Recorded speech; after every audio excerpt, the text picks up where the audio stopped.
33 कोटी वृक्ष लागवड प्रकरणात जे आरोप झाले होते सुधीर मुनगंटीवार यांच्यावर त्यांना त्यानंतर क्लीन चिट मिळाली। सध्या मुनगंटीवार बोलतायत, आपण थेट जाऊया। मागील सरकारच्या काळात जेव्हा मंत्री होतात तेव्हा वृक्ष लागवडीवरून आरोप जे करण्यात तुमच्यावरती आले होते। समितीचा रिपोर्ट जो आहे तो आलेला आहे आणि त्या आरोपामध्ये कुठलेही तथ्य नाही असं समितीने समोर मांडलेलं पाहायला मिळते। नाही, हे खरं आहे। या महाराष्ट्रामध्ये वृक्ष लागवडीचं एक लोक आंदोलन सुरू करण्यात आलं, ज्याची एकदा नव्हे तीनदा लिम्का रेकॉर्ड बुकनी नोंद घेतली। आपण यासाठी जी ग्रीन आर्मी केली त्याच्यावर 61 लक्ष वृक्षप्रेमी व पर्यावरण प्रेमींनी नोंद केली। हे एक जन आंदोलन होतं, वृक्ष आंदोलन होतं, वृक्ष सत्याग्रह होता।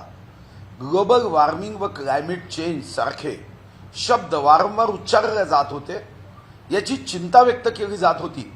पण सुरुवात व्हावी या दृष्टीने वन विभागाने सर्व विभाग, NGO, सामाजिक संस्था, पर्यावरण प्रेमी या सर्वांना एकत्र करून या कार्यक्रमाचा शुभारंभ केला, सुरुवात केली। आता या कार्यक्रमाचं फलित काय, तर हे कोणाच्या प्रमाणपत्राची खरं आवश्यकता नाही किंवा मीही प्रमाणपत्र लिहिण्याची आवश्यकता नाही। फॉरेस्ट सर्वे ऑफ इंडिया ही देशाची सरकारी वन क्षेत्राचा अभ्यास करणारी ही संस्था आहे। फॉरेस्ट सर्वे ऑफ इंडियाने या महाराष्ट्रामध्ये या वन आंदोलनाचा जो काही सुपरिणाम आहे, चांगला परिणाम आहे, तो आपल्या सर्वेमध्ये व्यक्त केला, सर्वे रिपोर्टमध्ये व्यक्त केला। 2550 स्क्वेअर किलोमीटरनी देशात सर्वात जास्त ग्रीन कव्हर हे वनक्षेत्राच्या बाहेर लोकांच्या या वन आंदोलनातून निर्माण झालं, ज्याची नोंद झाली आणि देशामध्ये क्रमांक 1 आहे।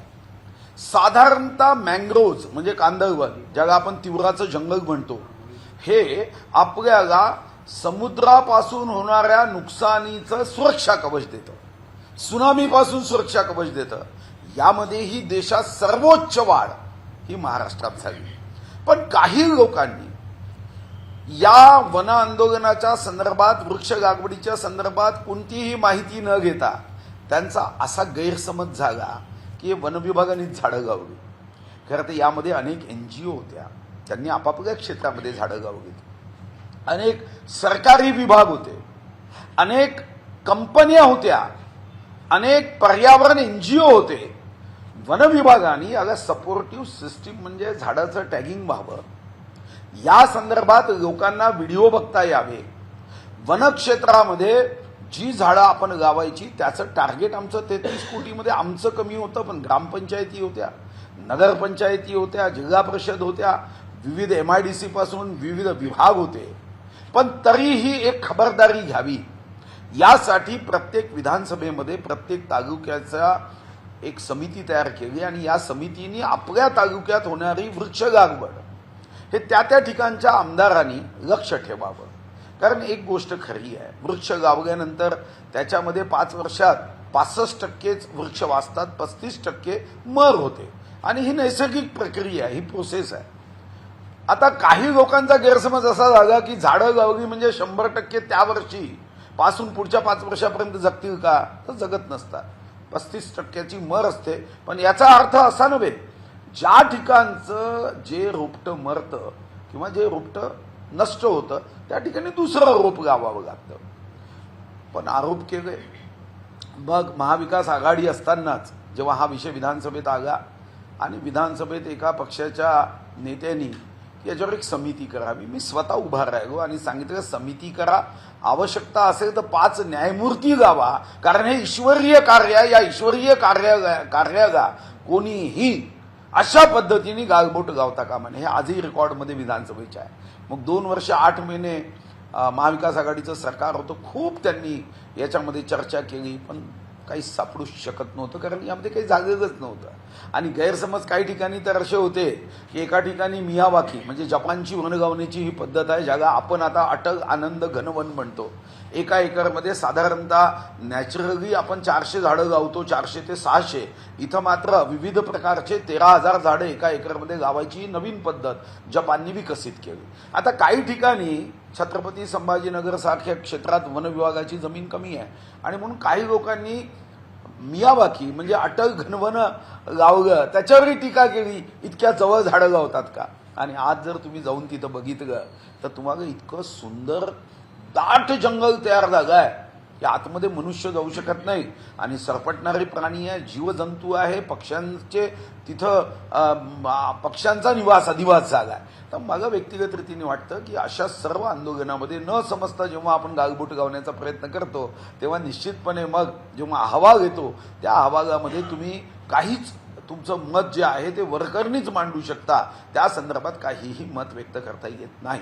हां, एक गोष्ट असू शकली असती की एखाद्या गावामध्ये ग्रामपंचायतनी वृक्ष गावताना तिथं काही त्या संदर्भातली अनियमितता असण्याची शक्यता नाकारता येत नव्हती. पण या वृक्ष लागवडीलाच एकूण गालबोट गावण्याची जी काही भूमिका होती ती उचित नव्हती, कारण यामध्ये टेंडर प्रोसेस नव्हती. यामध्ये स्थानिक ठिकाणी MIDC असेल, स्थानिक ठिकाणी नगरपरिषदा असेल, महानगरपालिका असेल, यांनी हा कार्यक्रम करायचा होता. आणि आम्ही सपोर्टिव्ह सिस्टीममध्ये सॉफ्टवेअर तयार केलं आणि या सॉफ्टवेअरमध्ये याची नोंद घ्यायची, जी आजही व्हिडिओ स्वरूपामध्ये आहे.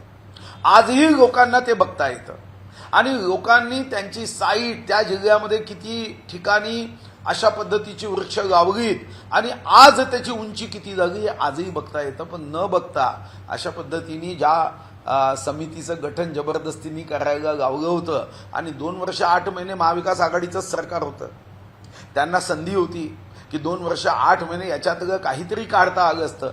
पण 2 वर्ष 8 महिने काहीही काढता आलं नाही. आणि आता मात्र तो अहवाल जो आहे तो जनतेसमोर दिलाय. मी जनतेला सुद्धा आवाहन करेन की हे आंदोलन थांबता कामा नये. हे ईश्वरीय कार्य आहे, वसुंधरेच्या रक्षणाचं कार्य आहे. आणि विश्वगौरव मोदीजींनी एक वृक्ष माँ के नाम, वसुंधरेच्या आईच्या नावानी हे करायचं आहे. अनेक सेलिब्रिटी सुद्धा याच्यात सहभागी झाले होते. मला आठवतं की जेव्हा हे आंदोलन सुरू झालं तेव्हा सन्माननीय शरद पवार साहेबांनी सुद्धा बारामतीमध्ये झाडं लावलं. राष्ट्रीय स्वयंसेवक संघाचे प्रमुख मोहन भागवत साहेबांनी झाडं लावलं. स्वतः उद्धवजी आमच्यासोबत वृक्ष लावायला आले होते. आणि अनेक नेत्यांनी पक्षाच्या बाहेर जाऊन हे वृक्ष आंदोलनात सहभाग दिला होता. पण नंतर काही कालांतराने त्यांच्याच पक्षातल्या काही लोकांच्या मनात शंका निर्माण करून त्यांनी काही प्रश्न उपस्थित केले. पण आता त्याचं निराकरण होईल हा विश्वास आहे. अंबादासाहेबांनी असं म्हटलंय की या सरकारमध्ये जे भ्रष्टाचार होतात त्या संदर्भातल्या ज्या चौकशी समिती नेमली जातात तर प्रत्येक मंत्र्यांना क्लीन चिट देण्याचं काम हे सरकार करतं. नाही, पण 2 वर्ष 8 मध्ये त्यांचंच सरकार होतं. मग त्यांनी यावर का कारवाई केली नाही? काय कुंभकर्णाच्या झोपेत होते? कुंभकर्णाने यांच्याकडे बघून म्हणायचं की रस्ते में हमारे बाप गत्ते आहे. 2 वर्ष 8 महिने होती ना चौकशी तुमच्याकडे, का नाही तेव्हा इतके प्रयत्न केले, खोदून प्रयत्न केले, पण निघता निघालं नाही. मला वाटतं की एक थातूर मातूर एक साचेबंद उत्तर आणि साचेबंद उत्तर देण्यामध्ये आपण आपल्या बुद्धिमत्ता पणाला लावणे हे गैर आहे. ईश्वरीय कार्यालयाला बदनाम करणाऱ्यांना अशा पद्धतीने तर अहवालातून काही निष्पन्न काढता येत नाही. पण त्यांचं असं म्हणणं आहे की सरकारमधल्या सगळ्यात ज्यांनी काही घोटाळे केले किंवा भ्रष्टाचार केलाय ते सरकारमध्ये गेल्यानंतर त्यांना क्लीन चिट मिळते. एक तरी असा नेता किंवा मंत्री दाखवा ज्याला क्लीन चिट मिळालेली नाही. असं आहे की खरे आरोप असेल तर जेव्हा दुसऱ्यांचं सरकार येतं तेव्हा त्यांना जावं लागतं ना, आपण बघितलं ना. पण तुमच्याकडे सरकार होतं ना, मग 2 वर्ष 8 महिने का नाही केलं? 2 वर्ष 8 महिने तुम्हाला संधी होती ना, त्या संधीचं मग तुम्ही सोनं करायला हवं होतं. पण तुम्ही एवढ्या बैठका घेतल्यानंतर मग का तुम्हाला काही प्रश्न उपस्थित करता आले नाही? एक साचेबंद उत्तर देऊन इतक्या ईश्वरीय कार्याला बदनाम करण्याचं काम कोणी करता कामा नये. आणि यामध्ये आजही आमदारांच्या समित्या आहे. आजही एखाद्या ठिकाणी 2 वर्ष 5 वर्षापूर्वीची घटना झाली असेल तर तुम्हाला आजही सर्व पक्षीय आमदार आपापल्या ठिकाणी अध्यक्ष आहे, त्यांना आजही करता येतं. पण असं साचेबंद उत्तर देऊन काहीतरी नरेटिव्ह सेट करायचा, गैरसमज निर्माण करायचा, आता मला वाटतं की हा एक सामाजिक कॅन्सर खोटं बोलण्याचा काही लोकांनाही व्यसन जडलं आणि हे चांगलं नाही. क्लीन चिट देताना कुठेतरी यामध्ये त्रुटी देखील सांगितल्या अशा प्रकारचं विधान. नाही, त्रुटी काय सांगितली? त्रुटी एवढीच सांगितली की ज्या नगरपंचायती नगर परिषदा आहेत त्यांनी काही ठिकाणी 6 फुटाचं जाळं गावलं, काही 3 फुटाचं गावलं, काही 4 फुटाचं गावलं. ते असं म्हणाले आता त्यांनी आपापल्या आर्थिक परिस्थितीनुसार त्या ठिकाणचा कार्यक्रम आयोजित केला. तर ते म्हणाले की जरा थोडी मोठी झाडं गावावी या संस्थांनी. याचा वनविभागाशी दुरान्वय संबंध नाही. भाऊ सर, एक जितेंद्र आव्हाड अशोक पाटलांनी एक धक्कादायक असं विधान केलं की इचलकरंजी म्हणजे पाकव्याप्त काश्मीर आहे. त्या विधानाविषयी काय म्हणाल? नाही असं कोण म्हणावं मला माहित नाही. हर्षवर्धन पाटील तुमचे सहकारी, तुमचे मित्र बोलले. नाही मग हर्षवर्धन पाटलांना विचारलं पाहिजे की याचा अर्थ एवढ्या पुरताच मर्यादित घेतला पाहिजे की काही एखाद्या क्षेत्रामध्ये जर काही घटना अशा घडतात की आपल्याला स्वतंत्र भारतामध्ये संविधानाच्या बाहेर जाऊन जाती धर्माच्या आधारावर आम्हाला काही विशेष सवलत आहे या भावनेनी जर कोणी काही वागत असेल तर असा शब्द कदाचित त्यांनी वापरला असण्याची शक्यता नाकारता येत नाही.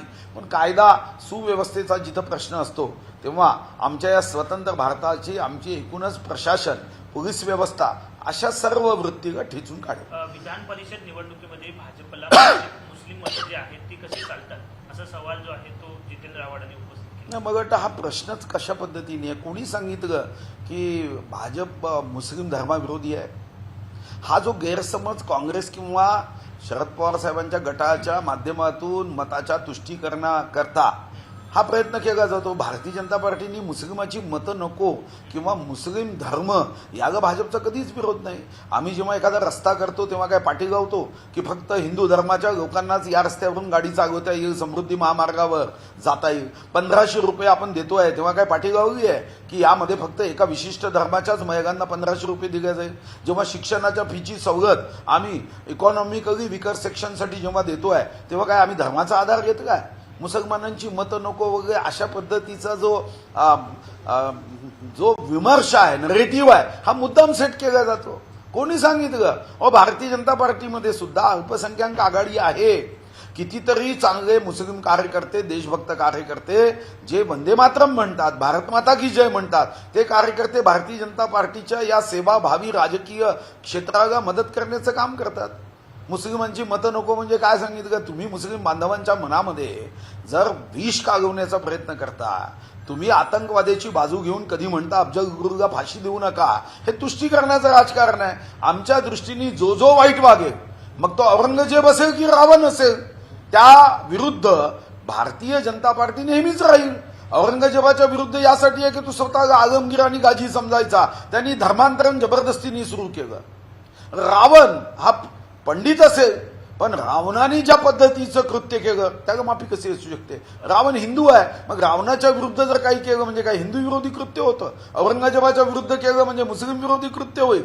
हा जो आपला जो मेंदू आहे त्याचा जीबी कमी असेल तर मात्र असे प्रश्न उपस्थित होतात. काँग्रेसचे जे फुटीर आमदार होते, ज्या काँग्रेस आमदार फुटले, त्यांनी क्रॉस वोटिंग केलं, त्यांचा अहवाल देखील दिल्लीला प्राप्त झाला. मात्र काँग्रेसच्या नेत्यांकडून अजून कोणतीही सगळ्या 2-3 दिवस अजून बातम्या चालवण्यासाठी विषय आहे. काँग्रेस काहीच करत नाही, मी सांगतो ना. कशाला तुम्ही या विषयात जाता?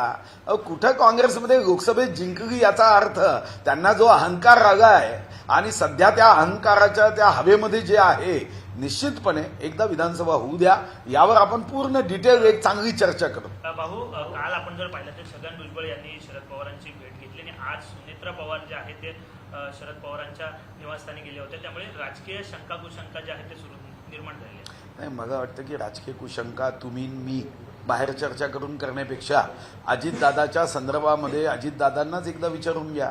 कारण भुजबळ साहेब प्रफुल्लभाईंना सांगून गेले तसं सुनेत्राताई अजितदादांना सांगूनच जाईल. त्यामुळे अजितदादाला जर विचारलं की काय चाललं आहे, शेवटी त्यांच्या कुटुंबामध्ये आपल्याला माहिती आहे की सुप्रियाताई सुद्धा निवडणुकीच्या दिवशी अजितदादांच्या घरी गेल्यात.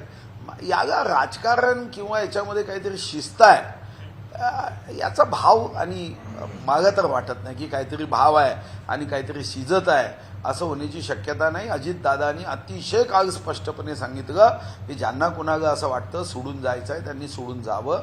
माझ्याकडे अनेक कार्यकर्ते उत्तम दर्जाचे आहेत, त्यामुळे हा प्रश्नच उपस्थित होत नाही. आता अजितदादांवर तर त्यांच्या विषयाच्या संदर्भात त्यांच्यावर विश्वास ठेवणं हे उत्तम पत्रकारितेचं लक्षण आहे. भाऊ, नवाब मलिक अजितदादांबरोबर आहेत आणि विधानसभेत देखील निवडणुकीत देखील दिसतील असं विधान अजित पवारांनी केलं आहे. तुम्ही देखील विरोध केला होता भाजपने नवाब मलिकाला सुरुवातीला. असं आहे, आदरणीय देवेंद्रजींनी आपली भूमिका दूरध्वनीच्या माध्यमातून, प्रत्यक्ष भेटून आणि लेखी पत्राच्या माध्यमातून भूमिका व्यक्त केलेली आहे. पण उद्या स्वातंत्र्यवीर सावरकरांबद्दल अतिशय निम्न नव्हे नीच शब्दामध्ये काँग्रेसनी स्वातंत्र्यवीर सावरकर हे आमच्या महाराष्ट्राचं भूषण आहे त्यांच्या विरुद्ध म्हटलं म्हणून काही उद्धव ठाकरे साहेबांनी या संदर्भात आपलं मत व्यक्त केलं, तसंच या ठिकाणी आम्ही आमचं मत व्यक्त केलं. सर, विशाळगडचा मुद्दा जो आहे अतिक्रमणाचा तो पेटतोय कुठेतरी. आता विशाळगडला जाण्यास खासदार शाहू महाराज आणि आमदार सतेज पाटील यांना पोलिसांनी जाण्यासाठी रोखलेलं आहे, मज्जाव केलेला आहे. तिकडे तणावाची पूर्णपणे परिस्थिती आहे. याबद्दल राज्य सरकार कोणते भूमिका घेईल? नाही, राज्य सरकारने आपली या संदर्भातली जी काही ऍक्शन आहे ती सुरू ही केली, आपल्याला माहिती आहे. आता काल तुम्ही स्वतःच दाखवलं की काय ऍक्शन सुरू झाली आहे. मला असं वाटतं की विशाळगडावरचं हे अतिक्रमण काही महायुतीच्या सरकारमध्ये निर्माण झालं नाही. काँग्रेस राष्ट्रवादीच्या सरकारमध्ये अनेक किल्ले छत्रपती शिवाजी महाराजांचे अशा किल्ल्यांवर अशा पद्धतीचं अतिक्रमण होत असताना तुष्टीकरणाचं राजकारण आडवा आलं. आपल्याला माहिती आहे की प्रतापगडाच्या संदर्भात अफझलखानाच्या कबरीचं अतिक्रमण जेव्हा व्हायला सुरुवात झाली तेव्हा 29 जुलै 1953 पासून शिवभक्त हा आग्रह करत होते, पण काँग्रेस राष्ट्रवादींनी दुर्लक्ष केलं, मत होतं. आता महायुतीचं सरकार आलं, आम्ही ते अतिक्रमण काढलं. विशाळगडाचं अतिक्रमण काढण्यासाठी 1,17,00,000 रुपये आम्ही भरले.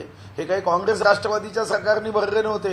आता अतिक्रमणाच्या संदर्भात कोर्टामध्ये स्थगिती आहे असं जेव्हा सांगण्यात आलं त्याच्याही संदर्भात निराकरण करत आता निर्णय माननीय मुख्यमंत्र्यांच्या नेतृत्वामध्ये घेतलाय. मला वाटतं की एकदा महायुतीच्या सरकारची भूमिका स्पष्ट आहे. गड किल्ल्यांवरचं अशा पद्धतीचं अवैध अतिक्रमण या पवित्र स्थानावर होता कामा नये. आणि एवढंच नव्हे तर आम्ही पुन्हा एक पाऊल पुढे जाऊन सांगतोय की याचं संरक्षण संवर्धन झालं पाहिजे. 2013च्या आसपास याच्यासाठी 13-14 कोटी असायचे. आता माननीय एकनाथ शिंदेजी, देवेंद्रजी आणि अजितदादांनी 850 कोटीच्या आसपास म्हणजे 800 कोटीपेक्षा जास्त रक्कम आता उपलब्ध करून दिली याच्या संवर्धन संरक्षणासाठी. तर मला व्यक्तिगत रीतीने वाटतं की याचं राजकारण कोणी करता कामा नये. आपल्याला याचं राजकारण करून कदाचित काही क्षण लोकांना अशा पद्धतीने सांगता येईल, पण मी विश्वास देतो महायुतीचं सरकार विशाळगडावरचं अतिक्रमण काढण्याच्या दृष्टीने कटिबद्ध आहे, संवेदनशील आहे, सकारात्मक आहे आणि हे अतिक्रमण निश्चितपणे कोर्टाच्या संदर्भातल्या निर्णयाचा सन्मान करत जेवढा आपल्याला काढता येईल तेवढं काढलं जाईल. आणि नंतर कोर्टामध्ये सुद्धा एजीला माननीय मुख्यमंत्र्यांनी स्पष्ट आदेश दिले आहे एजींना की तुम्ही स्वतः उपस्थित राहून या कोर्टाच्या संदर्भातल्या निकालाच्या संदर्भामध्ये स्वतः लक्ष द्यावं. भाऊ, स्वामी मुक्तेश्वरानंद शंकराचार्य जे आहे ते उद्धव ठाकरेंच्या घरी मातोश्रीवरती आले होते. त्यांनी असं म्हटलं की उद्धव ठाकरे सोबत विश्वासघात जो आहे तो झाला होता, ते आता पुन्हा मुख्यमंत्री झाले तर त्यांचं दुःख जे आहे ते दूर होईल. नाही, त्यांनी त्यांच्या घरी भेट दिली, त्यांचं ऐकून घेतलं. आता समजा माझ्या घरी भेट दिली असती, माझं ऐकून घेतलं असतं तर कदाचित त्यांनी असं स्टेटमेंट केलं नसतं. आता एक बाजू ऐकल्यानी मग त्यांना असा गैरसमज जागा. तुम्हालाही माहित आहे की 24 ऑक्टोबर 2019ची पत्रकार परिषद एकदा तुम्ही पुन्हा एकदा ऐकून घ्या. महाराष्ट्राच्या जनतेने जनादेश दिलाच होता ना. 161 विधानसभेमध्ये भारतीय जनता पार्टी शिवसेना युती निवडून आली होती. 2,30,58,525 मतदारांनी आमच्या भाजप शिवसेना युतीला मतदान केलं होतं. मग अचानकपणे असं काय झालं? म्हणजे तेव्हा देवेंद्रजी मुख्यमंत्री होऊ शकले असते, पण अचानकपणे तुमच्या मध्ये मीच मुख्यमंत्री हा भाव जागा झाला. हे कदाचित स्वामीजींना जुनी पूर्वपीठिका माहीत नाही. ते त्यांच्या घरी गेले, भेट दिली, एकतर्फी ऐकून घेतलं आणि त्याच्यावरून त्यांनी आपला न्याय दिला. कदाचित ते देवेंद्रजीच्या घरी गेले असते, कदाचित ते एकनाथ शिंदेजींच्या घरी गेले असते, आमच्या घरी आले असते, तर मग आमचंही म्हणणं ऐकल्यावर त्यांच्या लक्षात आलं असतं की बीज बोगे बबूल के तो बेर कहां से आए. तुम्ही जनतेचा अवमान करता, तुम्ही जनादेशाचा अवमान करता, तुम्ही भारतीय जनता पार्टीची फसवणूक करता, मग याचं व्याजासकट देव देणारच आहे ना. मग बीज बोगे बबूल के तो बेर कहां से आए. तुम्ही जे विश्वासघाताचं बीज गावलं त्या झाडाला तुमचं मुख्यमंत्री पद जाणं हे तर मला वाटतं की आपली जी सृष्टी आहे त्या सृष्टीला हेच मान्य राहणार आहे. भाऊ, तुमचे मित्र नाना पटोले असे म्हणतात की सरकार जे आहे महायुतीचं कंपोज झालंय त्यामुळेच भुजबळ शरद पवारांना भेटायला गेले. चांगली गोष्ट आहे. 7-8 आमदारांनी त्यांच्या विरुद्ध मतदान केल्यानंतर अजूनही ते स्वतःच्या पक्षाकडे लक्ष द्यायला तयार नाही. देव अशाच पद्धतीची सद्बुद्धी त्यांना देव की ते स्वतःचं घर कमकुवत होत असताना येऊन जाऊन दुसऱ्याच्या खिडकीतून डोकावण्याचा प्रयत्न करताय. देव अशीच बुद्धी देव आणि एक दिवस पत्त्याच्या बंगल्यासारखं महाविकास आघाडीचा अहंकार असाच संपावा ही तर माझी ईश्वरचरणी प्रार्थना आहे. कारण महाराष्ट्राच्या हितासाठी एवढंच महत्वाचं आहे. विस्तारासंदर्भात अनेकदा चर्चा होताना दिसत आहेत. अधिवेशनानंतर देखील विस्तार होणार कुठेतरी अशी देखील चर्चा होताना दिसत आहे. नेमकं काय आहे? विस्तार होणार की नाही होणार, काय चर्चा? मी बॅचलर ऑफ जर्नलिझमचा विद्यार्थी आहे विद्यापीठाचा आणि मला वाटतं की तुम्ही सुद्धा आता सावध व्हावं. धीरे धीरे जनतेला सुद्धा पत्रकारांवरचाही विश्वास कमी व्हायला लागला. याचं कारण ज्या प्रश्नाचं उत्तर कोणीच देऊ शकत नाही, फक्त आमचं शीर्षस्थ नेतृत्वच देऊ शकते. कुठून तरी तुम्ही सोर्समधून बातम्या आणता, उद्या होणार आहे. आता काल मग एक फोन आला, म्हणजे तुम्ही कुठं आहे? म्हणजे मी नागपूरमध्ये आहे. म्हणाले उद्या मंत्रिमंडळाचा विस्तार आहे. म्हणजे आता मलाच माहित नाही उद्या मंत्रिमंडळाचा विस्तार आहे. आता मला वाटतं की तुम्ही सुद्धा एक गोष्ट लक्षात घ्या, ज्या दिवशी मंत्रिमंडळाचा विस्तार व्हायचा असेल, मी तुम्हाला शब्द देतो, 100% सांगतो की तुम्हाला आम्ही अगोदर सांगू की उद्या मंत्रिमंडळाचा विस्तार आहे. तुम्हीही त्या मंत्रिमंडळाच्या विस्तारामध्ये जे काही तुमचे फुटेज आहे ते घ्यायला या. नावही तुम्हाला राज्यपालांच्या माध्यमातून एक प्रेस नोट देऊन दिल्या जाईल. पण पुढे तरी आता असे प्रश्न करणं बंद करा, कारण जनतेला असं वाटतं की पत्रकाराचे सोर्स जे आहे ना, ते सोर्स काही योग्य नाही. हे सोर्स जसं काँग्रेसच्या आमदारांनी काँग्रेसच्या शीर्षस्थ नेत्यांना बनवलं, तसे हे सोर्स आता पत्रकारांनाही बनवायला लागले, असा भाव त्यातून निर्माण होतोय. कमीत कमी काँग्रेसवाल्यांना बनवू द्या, तुम्ही बनवू नका, एवढी माझी विनंती आहे. कोट्यवधी रुपये खर्च करून समृद्धी महामार्ग बनवला आणि त्यानंतर आठवड्यात आपण पाहतोय की दुसऱ्यांदा पुन्हा एकदा चिरा केलेल्या आहेत. विरोधक जे आहेत वारंवार टीका करत आहेत, कसं पाहताय? नाही, विरोधकांनी टीका जरी केली तरी भारतीय जनता पार्टी शिवसेनेच्या सरकारमध्ये हा एक गेम चेंजर प्रोजेक्ट होता, ज्यातून नागपूर मुंबई हे 7 तासामध्ये अंतर करत आपल्याला यामधली जी काही आर्थिक दृष्टिकोनातून रस्त्याला आपण रक्तवाहिनी म्हणतो, तर या दृष्टीनेही मजबूत व्हावी. आणि आपल्यालाही माहिती आहे की जिथं जिथं प्रश्न उपस्थित केले ते प्रश्न सोडवण्याचा प्रयत्न केला. आता मी तुमच्या माहितीकरता सांगतो की साधारणतः हे इंजिनिअरिंग शास्त्र, जे इंजिनिअरिंग शास्त्राच्या संदर्भात ज्यांना जाणीव आहे, तुम्ही बघा, आता आपणही एखादं घर बांधतो, मग कुठेतरी कधीतरी लिकेज राहतं.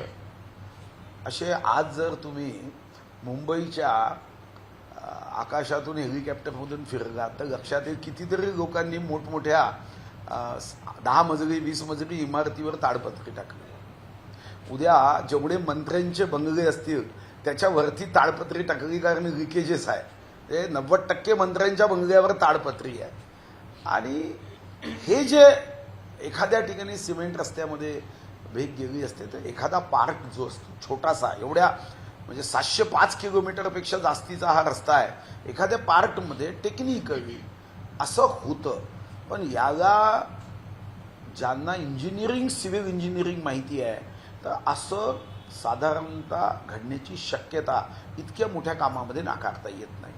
आणि मग अशा ठिकाणी हे पुन्हा तेवढा पार्क जो आहे आवश्यक असेल तोही तपासला जातो, आणि आवश्यक असेल तर तेवढा पार्ट बदलला जातो. हा इथंच नाही, काँग्रेस राष्ट्रवादीची सरकार असताना असे अनेक पार्ट बदलले आहे.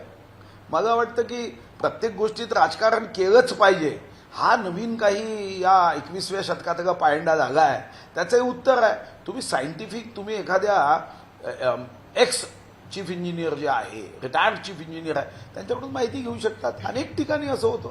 आज मुंबईमध्ये 20 वर्ष शिवसेनेचं राज्य होतं, याही ठिकाणी काही रस्त्यांमध्ये अशा भेगा पडल्या, कारण साधारणतः सिमेंट रस्ता करताना असं व्हायची शक्यता नाकारता येत नाही. ती एका छोट्या पार्ट पुरती असते.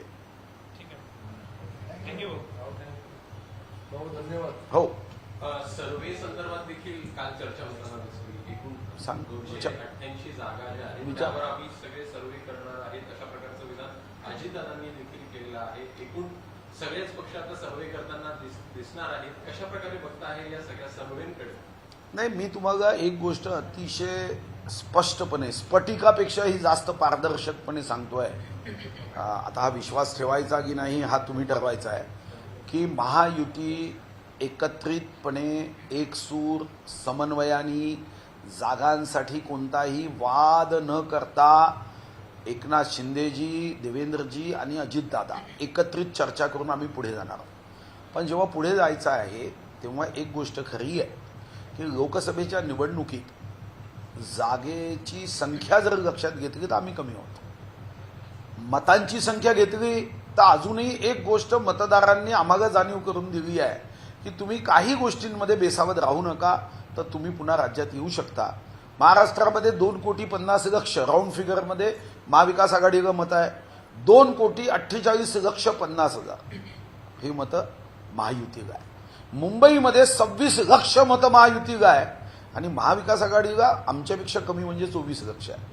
आता फक्त आम्हाला यामध्ये काही बदल केले पाहिजे. जसं महाविकास आघाडी तुम्ही बघितलं असेल, अतिशय नरेटिव्ह खोटं बोलण्यामध्ये जर आता ऑलिम्पिकमध्ये एखादं गोल्ड मेडल ठेवलं तर हे महाविकास आघाडीलाच प्राप्त होईल. शेवटच्या दिवशी विधानसभा अधिवेशनाच्या काय भाषणं केली, म्हणजे अगं आता चातुर्वर्ण्य येणार, म्हणजे तुमचा संविधानावर विश्वास नाही आहे. संविधान आल्यानंतर या देशात कोणी माईचा लाल, जगाची कोणतीही शक्ती चातुर्वर्ण्य येऊ येऊच शकत नाही. पण मुद्दाम असा एक तयार करायचा. मनुस्मृतीबद्दल दीपक केसरकरजी एक संयमी सुसंस्कृत मंत्री, त्यांनी सुद्धा एकदा नव्हे चारदा सांगितलं की कोणत्याही मनुस्मृतीचा कोणताही श्लोक हा आमच्या शिक्षण पद्धतीमध्ये असणार नाही. पण तरी जबरदस्तीने म्हणू म्हणू म्हणू म्हणू म्हणजे जेवढा महायुतीचे नेते याच्यावर चर्चा करत नाही त्यापेक्षा जास्त करतात. तर याच्यापासून सावध आम्हाला राहावं लागणार आहे, कार्यकर्त्यांना सावध करावं लागणार आहे. आणि म्हणून आमच्या महाविकास आघाडीच्या विरुद्ध महायुतीने एकत्रित येऊन प्रत्येक पक्षाने आपापल्या पद्धतीने सर्वे करायचा आहे. कारण असं होऊ शकतं की एखादी जागा आज राष्ट्रवादीकडे आहे पण ती आज आम्हाला भाजपला अनुकूल आहे. एखादी जागा अशी असू शकते की आज भाजपनी लढवली होती, भाजप तेव्हा पराभूत झाली, पण आज कदाचित अजितदादाच्या गटाला ती अनुकूल असू शकते. आणि म्हणून प्रत्येक पक्षाने 288चे सर्वे करायचे आहे. समन्वयाने जिल्ह्यामध्ये महायुतीच्या बैठका होणार आहे, विभागीय मेळावे महायुतीचे होणार आहे, आपापल्या पक्षाच्या कोर टीमच्या दृष्टिकोनातून प्लॅन होणार आहे. पण एक गोष्ट मी हमखास सांगतो, कोणी कितीही प्रयत्न केला, कोणी कितीही बातम्या पेरण्याचा प्रयत्न केला, विमर्श म्हणजे नरेटिव्ह निर्माण केला की आमच्यामध्ये काहीतरी गडबड आहे, ती गडबड राहणार नाही. जनतेच्या हितासाठी आम्ही गरीबों के सम्मान में, किसानों के सम्मान में, बहनों के सम्मान में, विद्यार्थिनियों के सम्मान में महाराष्ट्र महायुती की सरकार मैदान में आम्हाला जिल्ह्यात गावागावात लोकांपर्यंत पोहोचवायचं आहे. दुर्दैवाने महाविकास आघाडी हे खोटं बोलण्यामध्ये तरबेज आहे. आणि